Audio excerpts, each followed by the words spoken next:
Hello students, biology class में आपका हार्दिक स्वागत है। आज बायोलॉजी में आपके लिए मानव रोग टॉपिक रहेगा। आज का हमारा बायोलॉजी क्लास में मानव रोग का टॉपिक रहेगा। तो ये एक ऐसा टॉपिक है जो बहुत ज़्यादा इम्पोर्टेंट है और हर कंपटीशन एग्जाम में इससे 2 या 3 क्वेश्चन जरूर पूछे जाते हैं। तो आज हम मानव रोग के बारे में चर्चा करेंगे। तो आप जरा ध्यान से देखिएगा और कंटिन्यू मेरे साथ जुड़े रहें यहाँ पे। आज हम बायोलॉजी में चर्चा करेंगे मानव रोग के बारे में, जो कि एक अत्यंत महत्वपूर्ण टॉपिक है। इसमें पढ़ेंगे कि रोग का मुख्य कारण क्या होता है, रोग फैलते कैसे हैं, क्या कारण हो सकता है इनका और इनका हमारी बॉडी पर क्या साइड इफेक्ट पड़ता है। तो आप जरा ध्यान से देखिएगा और कंटिन्यू आप मेरे साथ जुड़े रहें। और मेरी क्लास अगर समझ में आए तो प्लीज़ लाइक कमेंट व शेयर जरूर करना और कमेंट में करके ये बताना कि भाई क्लास कैसी लगी आपको।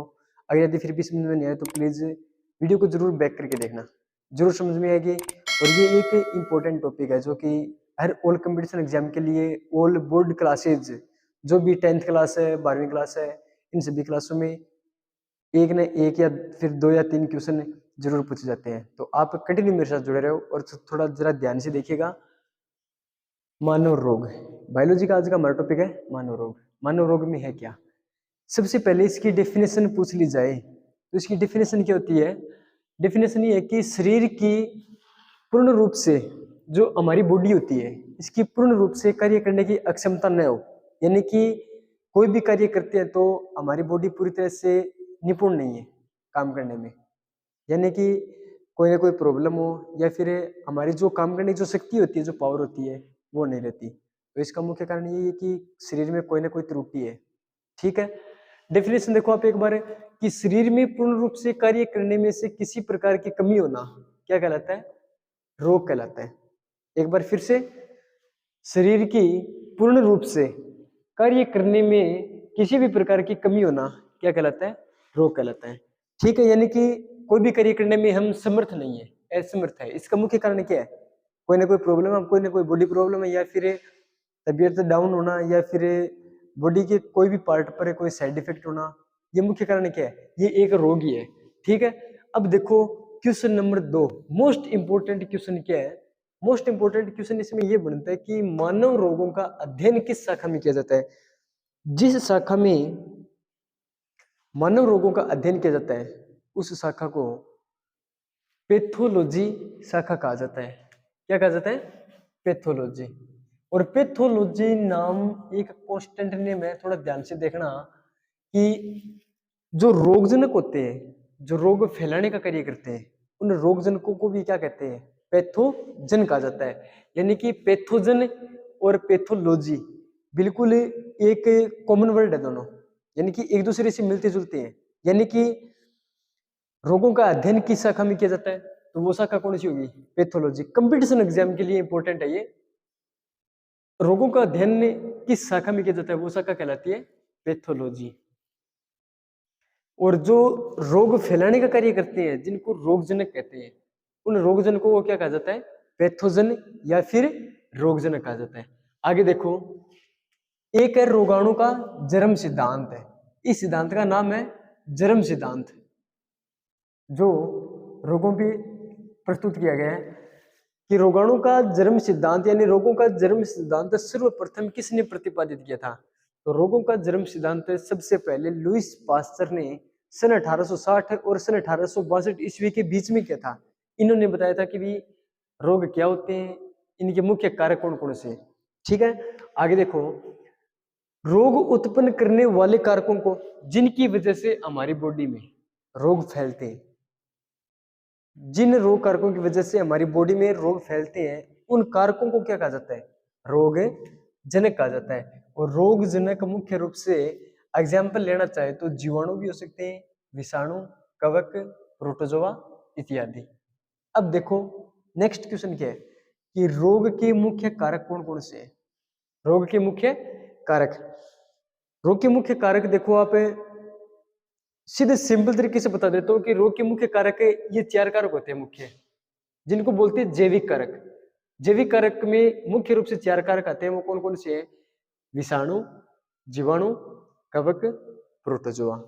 ठीक है, इन 4 कारकों की वजह से ही हमारी बॉडी में रोग उत्पन्न होते हैं। और एक आपको ये बता देता हूं कि जो आनुवांशिक रोग होते हैं, ये भी एक मुख्य कारक है। आनुवांशिक रोग या इनको बोलते हैं जेनेटिक डिजीज। जेनेटिक डिजीज यानी वसानुगत, पीढ़ी दर पीढ़ी माता पिता से संतान में और संतान से फिर जो आगे की जो नई पीढ़ी होगी उसमें ये रोग संचरित होते रहते हैं। यानी कि जीन के माध्यम से माता पिता के लक्षण है जैसे संतान में होते हैं, वैसे ही माता पिता के अंदर यदि कोई आनुवंशिक रोग है तो वो उसकी संतान में प्रवेश होगा या संतान में संचरित हो जाएगा, और नेक्स्ट जो नई संतान उत्पन्न होगी या नई संतति उत्पन्न होगी उसमें भी उसी रोग का संचरण होता है। आगे देखो, मुख्य रोग कारक है, यानी कि इनको प्रकृति पर लिया जाए तो ये मुख्यतः 6 प्रकार के होते हैं। नंबर 1 जैविक कारक। जैविक कारक जैसे विषाणु, जीवाणु, कवक, प्रोटोजोआ। ठीक है। नंबर 2 पौष्टिक तत्व है। पौष्टिक तत्व जो हम भोजन के साथ ग्रहण करते हैं, जिनकी मात्रा भोजन के द्वारा ग्रहण की जाती है, वो देखो कौन कौन से है। जैसे प्रोटीन हो गया, प्रोटीन की कमी से भी मानव में कुछ विकार उत्पन्न होते हैं, कार्बोहाइड्रेट से भी, वसा से भी, खनिज से भी। अब आपको ये बता देता हूं कि ये जो मान लो वसा है, इसको इंग्लिश में क्या बोलते हैं? फैट। वसा की वजह से यदि वसा की मात्रा ज्यादा बढ़ेगी तो मानव का शरीर अधिक भारी हो जाएगा। भारी होने पर रक्त का रंग भी, रक्त भी गाढ़ा होगा। ठीक है, तो वो भी एक मुख्य कारक है। खनिज लवण और विटामिन्स। विटामिन्स के बारे में मैंने पिछली क्लास में बताया भी था कि विटामिन्स भी क्या है? मुख्य रोग कारक है। विटामिन्स की कमी से अनेक प्रकार के रोग होते हैं। आगे देखो, नंबर 3 भौतिक कारक। भौतिक कारक जैसे सर्दी, गर्मी, अत्यधिक ध्वनि से भी हमारे सुनने की क्षमता कम हो जाती है, वो भी एक कारक है। विकिरण, विकिरण जो जैसे रेडियो तरंग है, एक्स तरंग है, इनका मतलब बॉडी के ऊपर बहुत ज्यादा साइड इफेक्ट होता है। ठीक है। आगे देखो, नंबर 4 यांत्रिक कारक। यांत्रिक कारक अस्थि टूटना, जैसे कोई हाथ या पैर डैमेज हो जाता है तो कार्य करने की क्षमता डाउन होगी, तो वो भी एक मुख्य कारण है। जैसे चोट लगना, चोट लगने पे दर्द महसूस होता है, दर्द फील होता है, यानी कि पेन फील होता है, तो वो भी एक मुख्य कारक है। नंबर 5 पूछ लिया जाए रासायनिक कारक, तो रासायनिक कारक भी यूरिया, यूरिक अम्ल, रासायनिक प्रदूषक जैसे पारा, सीसा, कोबाल्ट इत्यादि। ठीक है, ये भी मुख्य कारक है। नंबर 6 पदार्थों की अधिकता, ये भी क्या है? मुख्य कारक है। जैसे कोई हार्मोन है, किसी ग्रंथि से अधिक मात्रा में स्रावित हो जाना या अधिक मात्रा में स्रावित होना, ये भी क्या है? एक मुख्य कारक है। जैसे हमारे ब्लड के अंदर WBC कोशिकाएं पाई जाती हैं, वो वैसे तो हमारी बॉडी के अंदर एक बॉडीगार्ड सेल का कार्य करती है, जैसे अनेक रोगों से लड़ने का कार्य करती है। कोई भी रोग हो उनसे लड़ने का कार्य कौन करती है? WBC कोशिका। लेकिन WBC की निर्धारित मात्रा जितनी होती है उससे अधिक मात्रा बढ़ जाए तो वो भी क्या एक मुख्य कारक है। किसका? रोग का। यानी कि WBC की मात्रा सामान्य से अधिक हो जाए तो अनेक बीमारियां लग सकती हैं, वो भी घातक बीमारियां। ठीक है। अब देखो, ये तो इसके मुख्य कारक हो गए 6 इंपॉर्टेंट। ठीक है, लेकिन सबसे ज्यादा मोस्ट इंपॉर्टेंट कौन सा मुख्य कारक है? जैविक। और जैविक कारक में मुख्य कारक कौन कौन से आते हैं? तो जैविक कारक में यानी कि विशिष्ट कारक है कौन कौन से आते हैं? तो वो है विषाणु जनित रोग, जीवाणु जनित रोग, कवक जनित और प्रोटोजोआ जनित रोग। तो मुख्य मानव रोग में मुख्य इंपॉर्टेंट ये 4 कारक हैं। अनेक बीमारियों के लिए ये 4 मुख्य कारक जिम्मेदार होंगे। ठीक है, इनकी हम चर्चा करेंगे आज बायोलॉजी क्लास में। इससे पहले मैं आपको थोड़ा एक शॉर्टली और बता देता हूँ कि रोग के प्रकार पूछ ले जाए तो रोग कितने प्रकार के होते हैं? तो रोग मुख्यतः 2 प्रकार के होते हैं। एक तो होता है संक्रामक रोग और एक होता है असंक्रामक रोग। तो संक्रामक रोग कौन से होते हैं? संक्रामक रोग वे होते हैं जो एक दूसरे व्यक्ति के सीधे संपर्क में आने पर फैलते हैं। ठीक है, कौन कौन से होते हैं? जैसे बुखार हो गया, डेंगू ज्वर हो गया, जुकाम हो गया। ठीक है, ये क्या है? एक दूसरे के संपर्क में आते हैं। इनका एग्जाम्पल लेना चाहे तो डेंगू ज्वर भी हो सकता है, मलेरिया भी हो सकता है, और जुकाम इत्यादि। ये क्या होते हैं? एक दूसरे के संपर्क में आने से होते हैं। जैसे कि ये एक इंसान है, ठीक है, ये एक इंसान है, ये किससे संक्रमित है? डेंगू से संक्रमित है। ठीक है, डेंगू आया समझ में? और ये एक दूसरा क्या है? दूसरा भी इंसान है, लेकिन ये क्या है? स्वस्थ है। जैसे ये इंसान है, संक्रमित व्यक्ति के ये बिल्कुल स्वस्थ है, और इस इंसान को क्या है? डेंगू बुखार है। ये जैसे ही इसके संपर्क में आएगा तो क्या होगा? डेंगू एक वायरस जनित रोग है। ये वायरस हाथ के संपर्क से, या फिर साथ खाने के संपर्क से, या फिर आपस में बातचीत करेंगे तो एक दूसरे के संपर्क में आने पर यह वायरस है स्वस्थ मनुष्य के शरीर में प्रवेश कर जाता है, और ये भी क्या हो जाएगा? कुछ टाइम बाद संक्रमित हो जाता है।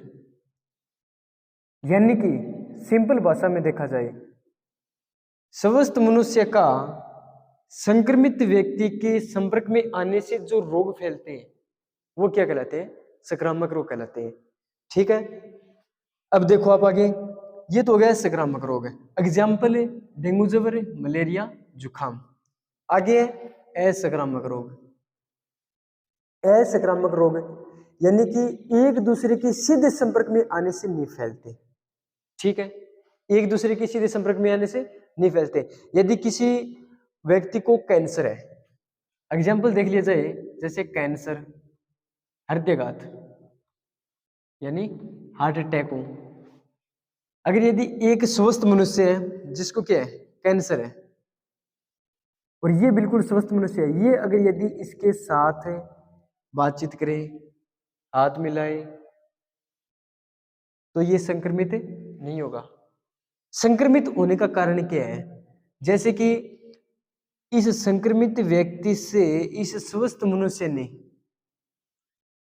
रक्त लिया हो, यानी कि रक्त ग्रहण करना, यानी कि संक्रमित व्यक्ति अपना रक्त स्वस्थ मनुष्य को दे, तो रक्त के माध्यम से कैंसर स्वस्थ मनुष्य में भी फैल सकता है। फैल सकता नहीं है, फैलेगा, कन्फर्म फैलेगा, क्योंकि सीधे संपर्क से तो ये फैलते नहीं है, ब्लड डोनेट करने से, यानी कि रक्त आदान प्रदान करने से संक्रमित व्यक्ति अपना रक्त स्वस्थ मनुष्य को देगा, तो ये स्वस्थ मनुष्य भी क्या हो जाएगा? कैंसर का संक्रमित हो जाएगा। आया समझ में? हृदयघात क्या है? हृदयघात भी असंक्रामक रोग है। ये एक दूसरे के संपर्क में आने पर नहीं फैलते। एक बार दोबारा देखिएगा, मानव रोग। इस क्लास में हम आज बायोलॉजी क्लास में हमें मानव रोग के बारे में पढ़ेंगे। तो मानव रोगों में आप देखो, इसकी परिभाषा पूछ ली जाए कि रोग होते क्या है, तो रोग यानी कि शरीर की पूर्ण रूप से कार्य करने की अक्षमता न हो, कार्य करने में असमर्थ हो, तो वो क्या कहलाता है? रोग कहलाता है। और मानव रोगों का अध्ययन पूछ लिया जाए तो मानव रोगों का अध्ययन जो कंपटीशन एग्जाम है ना, कंपटीशन एग्जाम में इनका बहुत महत्व है। मानव रोगों का अध्ययन किस शाखा में किया जाता है? तो ऑप्शन में आपको जरूर मिलेगा पैथोलॉजी, यानी कि पैथोलॉजी शाखा में रोगों का अध्ययन किया जाता है। और रोग जिस वजह से फैलते हैं, जिस कारण से रोग फैलते हैं, उनको रोगजनक या फिर पैथोजन भी कहा जाता है। आगे देखो, इंपॉर्टेंट क्वेश्चन क्या है कि रोग सिद्धांत है या रोगाणु सिद्धांत या रोगों का जन्म सिद्धांत सर्वप्रथम किसने प्रतिपादित किया था या किसने प्रस्तुत किया था? तो वो एक वैज्ञानिक है जिसका नाम है लुईस पास्चर। लुईस पास्चर ने सन 1860 से सन 1862 ईस्वी के बीच में रोगों का जन्म सिद्धांत प्रस्तुत किया था। अब देखो, रोग उत्पन्न करने वाले कारकों को क्या कहा जाता है? रोगजनक कहा जाता है। कुछ टाइम पहले मैंने अभी बताया था, रोगजनक या फिर पैथोजन। आगे देखो, एग्जाम्पल है जीवाणु, विषाणु, कवक, प्रोटोजोआ इत्यादि। आनुवंशिक रोग भी क्या है, एक मुख्य रोग कारक है। ठीक है, इसके बारे में बाद में अध्ययन करेंगे। अब देखो मुख्य रोग कारक कौन कौन से हैं। मुख्य प्रकृति के आधार पर देखना चाहे तो ये 6 प्रकार के होते हैं। कौन कौन से? जैविक कारक। जैविक कारक बोले तो विषाणु, जीवाणु, कवक, प्रोटोजोआ। पौष्टिक तत्व के आधार पर यानी कि प्रोटीन की कमी होना, या फिर कार्बोहाइड्रेट की कमी होना, या फिर वसा की मात्रा बढ़ जाना या वसा की मात्रा कम होना, खनिज लवण व विटामिन इत्यादि। विटामिन की कमी भी क्या है, एक मुख्य रोग कारक है, जो पिछली क्लास में मैंने बताया भी था। नंबर 3 भौतिक कारक। भौतिक कारक जैसे सर्दी, गर्मी, ध्वनि, विकिरण इत्यादि। यांत्रिक कारक कौन कौन से होते हैं? अस्थि टूटना, चोट लगना, ये भी मुख्य कारण है। रासायनिक कारक है यूरिया, यूरिक अम्ल, रासायनिक प्रदूषक जैसे पारा, सीसा, कोबाल्ट इत्यादि। पदार्थों की कमी या अधिकता जैसे हार्मोन्स का अधिक स्राव, हार्मोन का अधिक मात्रा में स्राव होना भी क्या है, मुख्य रोग कारक है। जैसे हमारे ब्लड के अंदर डब्ल्यूबीसी पाई जाती है, आरबीसी, डब्ल्यूबीसी, प्लेटलेट्स। प्लेटलेट्स की कमी, डेंगू। डेंगू बुखार में क्या होता है, प्लेटलेट्स की सर्वाधिक मात्रा में क्या आती है, कमी आती है। अगर यदि डब्ल्यूबीसी की मात्रा बढ़ जाए तो क्या होगा, कैंसर का मुख्य कारण है डब्ल्यूबीसी की अतिरिक्त मात्रा ही। आगे देखो, आनुवंशिक रोग। आनुवंशिक रोग क्या होते हैं, जो माता पिता से या फिर एक पीढ़ी से दूसरी पीढ़ी में, एक पीढ़ी से दूसरी पीढ़ी में स्थानांतरित होना क्या कहलाता है, आनुवंशिक रोग कहलाता है। यानी कि जैसे ये है, कोई इंसान है यानी कि माता पिता है, यदि इनको किसी को हीमोफीलिया रोग है, ठीक है, इतना कन्फर्म है कि हीमोफीलिया रोग में माता तो हमेशा वाहक होती है और मनुष्य क्या होता है, रोगी होता है। इन दोनों से जो नई संतति उत्पन्न होगी वो भी क्या होगी, इस रोग से संक्रमित होगी। तो ये क्या है, यानी कि माता पिता से संचरण या संचरित होना, नई संतति में रोगों का संचरण होना क्या कहलाता है, जेनेटिक्स डिजीज या फिर आनुवंशिक रोग कहलाते हैं। आया समझ में? आगे देखो, रोग कितने प्रकार के होते हैं। रोग संक्रामक रोग और असंक्रामक रोग 2 प्रकार के होते हैं। संक्रामक रोग कौन से होते हैं, जो एक दूसरे के सिंपल या फिर साधारण संपर्क में आने पर फैलते हैं। असंक्रामक रोग कौन से होते हैं, जो आपस में सीधे संपर्क से नहीं फैलते। संक्रामक रोग के एग्जाम्पल जैसे डेंगू, ज्वर, मलेरिया, जुकाम इत्यादि। ये क्या होता है कि आपस में एक दूसरे के सिंपल संपर्क में आने पर फैलते हैं। असंक्रामक रोग जैसे कि कैंसर है, कैंसर साधारण तरीके से एक दूसरे के संपर्क में आने से नहीं फैलते। इनके लिए एक माध्यम की आवश्यकता होती है, जैसे कि ब्लड डोनेशन, रक्त आदान प्रदान करने से, या फिर जो संक्रमित सुई होती है, संक्रमित व्यक्ति को जो इंजेक्शन काम में लिया जाता है, उसकी जो संक्रमित सुई है वो किसी स्वस्थ मनुष्य के शरीर में लगाने पर काम में ली जाए तो असंक्रामक रोग भी फैल सकते हैं। इनको क्या बोलते हैं, असंक्रामक रोग। आया समझ में? अब हम मुख्य रूप से चर्चा करेंगे जैविक कारक, जो कि एक मुख्य कारक है। जैविक कारक क्या है, एक मुख्य कारक है। मानव रोग में सबसे ज्यादा मोस्ट जैविक कारक है, जिसके मुख्य विशिष्ट कारक कौन कौन से हैं। नंबर 1 विषाणु जनित रोग, नंबर 2 जीवाणु जनित रोग, नंबर 3 कवक जनित रोग और नंबर 4 प्रोटोजोआ जनित रोग। इनके बारे में हम आज चर्चा करेंगे। सबसे ज्यादा मोस्ट इंपोर्टेंट मुख्य कारक यही होते हैं और इनके बारे में पढ़ेंगे कि विषाणु से होने वाले कौन कौन से रोग हैं, जीवाणु से कौन कौन से रोग फैलते हैं, कवक से कौन कौन से रोग फैलते हैं और प्रोटोजोआ से कौन कौन से रोग फैलते हैं, और इनका साइड इफेक्ट क्या है हमारी बॉडी में, और इनके इलाज के लिए हमें क्या क्या निवारण करने चाहिए, क्या क्या उपाय करने चाहिए। ठीक है, तो ये आज हमें इसके बारे में चर्चा करेंगे। आगे देखो, अब फर्स्ट है जीवाणु जनित रोग। ठीक है, सबसे पहले ये देखो आपके जीवाणुओं को क्या बोलते हैं, बैक्टीरिया, यानी कि बैक्टीरिया के माध्यम से फैलने वाले रोग कौन कौन से हैं।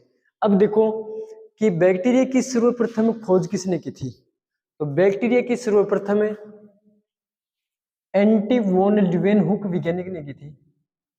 किसने? एंटोनी वोन ल्यूवेनहुक ने, यानी कि हमारे ब्लड के अंदर जो आरबीसी पाई जाती है उसकी भी खोज किसने की थी? एंटोनी वोन ल्यूवेनहुक ने की थी। और जीवाणु की भी खोज किसने की थी? ल्यूवेनहुक ने की थी। और जो जीवित कोशिका है, जीवित कोशिका, उस जीवित कोशिका की भी खोज करने वाला वैज्ञानिक है ल्यूवेनहुक था। अब देखो आगे बात चल रही है जीवाणु जनित रोग की, तो जीवाणुओं को इंग्लिश में बैक्टीरिया कहते हैं। जीवाणुओं को इंग्लिश में बैक्टीरिया कहा जाता है। और बैक्टीरिया की सर्वप्रथम खोज किसने की थी? ल्यूवेनहुक ने की थी। बैक्टीरिया एक कोशिकीय जीव होते हैं। बैक्टीरिया एक कोशिकीय जीव होते हैं।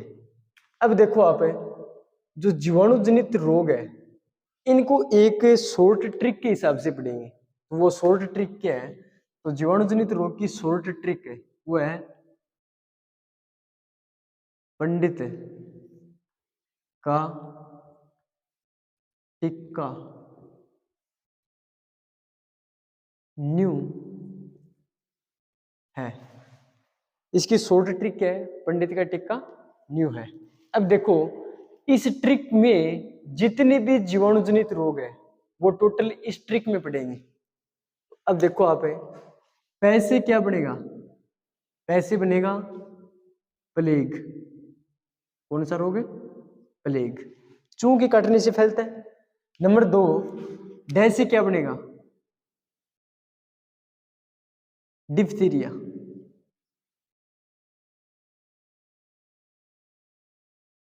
ठीक है। तै से तपेदिक।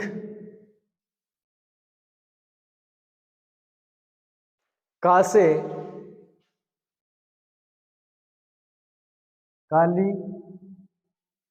खांसी। आया समझ में? आगे देखो टै से क्या बनेगा? टाइफाइड। टाइफाइड को बोलते हैं आंत जवर। ठीक है। टै से एक रोग और बनता है, उसका नाम है टिटेनस।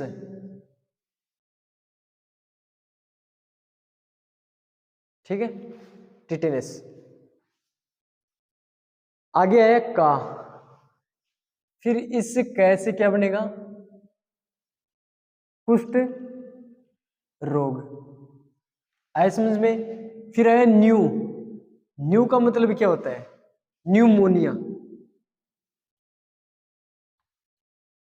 न्यूमोनिया है से क्या बनेगा? एजा। ठीक है। अब देखो दोबारा देखो, जीवाणु जनित जीवाणु एक कोशिकीय जीव होते हैं जिनके माध्यम से अनेक रोग फैलते हैं। मुख्य रोग कारक भी होते हैं जीवाणु।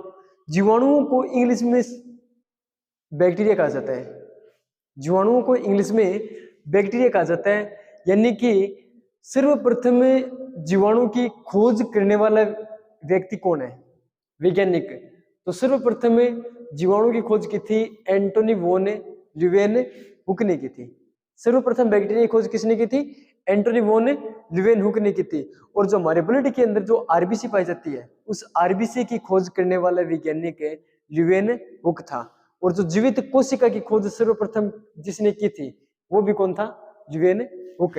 अब देखो एक कोशिकीय जीव होते हैं। क्या होते हैं? एक कोशिकीय जीव होते हैं। पैसे क्या बनेगा? प्लेग। डै से डिप्थीरिया। तै से तपेदिक। का से काली खांसी। टै से टाइफाइड। फिर एक और बनता है टै से टिटनेस।